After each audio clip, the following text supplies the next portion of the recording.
Why do we do so little? Although we know very well how dangerous the ecological situation is, why do we not act?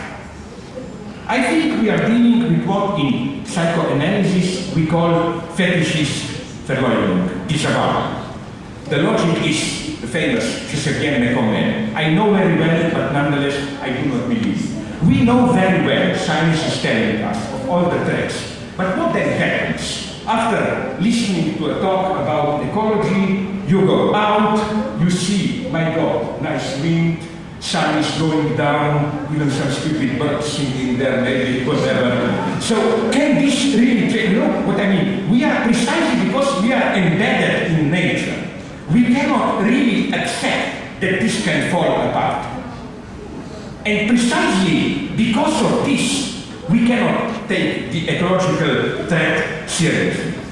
So again, my a little bit crazy maybe conclusion is that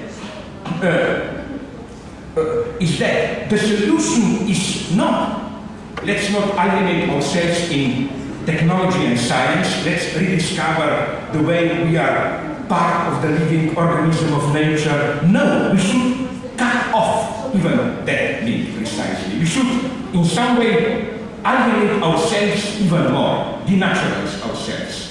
Only in that way can we really see the ecological threat. Otherwise, we are ultimately acting the way some Ukrainian farmers close to Chernobyl are acting. I saw recently a wonderful documentary on them. Do you know that around 100 farmers still live in that secluded, evacuated area? And they were interviewed and they say, what's the problem? Water radiation. Look, we live here, life is fine, all the crop is left, we can now grow our potatoes and so on.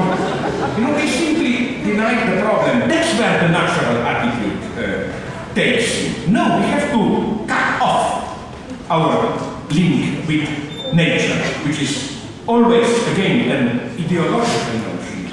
That's what we should always remember. That as old Marxists like George Lukács insisted, and I think they are right, nature is a social category, not in this subjective idealist sense that we construct nature, but in the sense that what counts as natural is always a product of a certain social symbolic constellation. Each epoch has its own nature.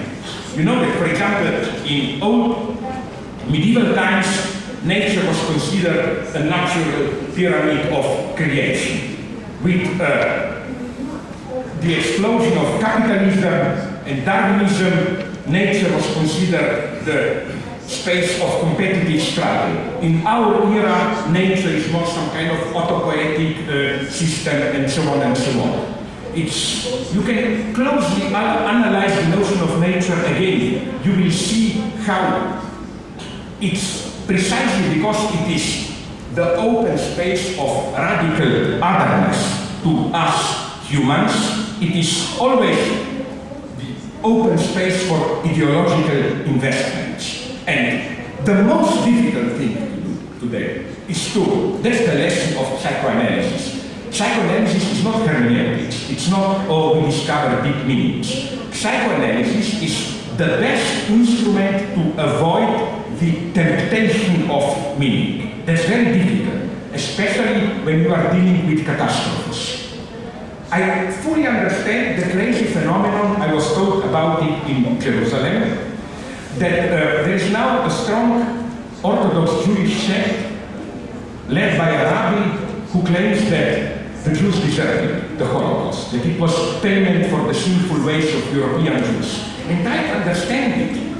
Even if it sounds crazy, if you put blame on yourself, it's better than to accept that such an absolutely terrifying act as Holocaust can just happen without any deep meaning. It's the same with AIDS. Do you remember how immediately meaning was projected onto it? Holocaust, the result of our sinful ways of life, and so on. So many of my materialist Marxist friends are asking me, why are you writing books on Christianity? I tell them, no, don't be afraid, I am a materialist. Totally. But I think that the great lesson of Christianity, let me do a little bit in the 5 minutes that I have of theology to be a Christian, that is precisely this resistance to meaningless, to meaning. Which is why I think the greatest founding text of Western civilization, if this sense has any meaning, is the book of Job, in the Old Testament.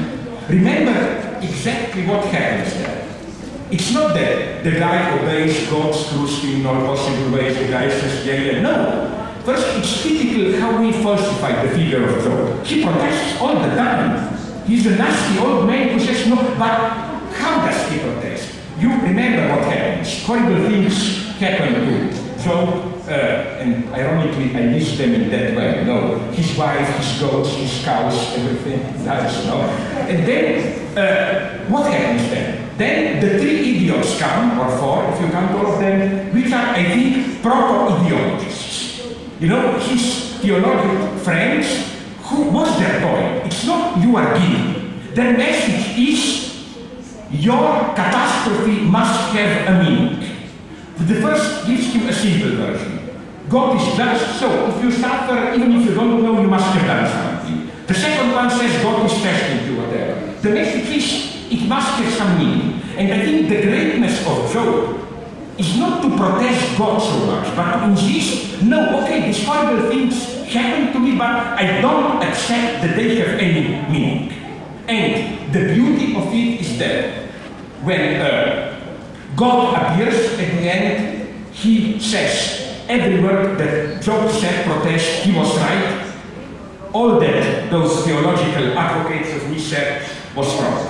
Which is why I think Job should be effectively read as a precursor of Jesus Christ. What dies on the cross? I think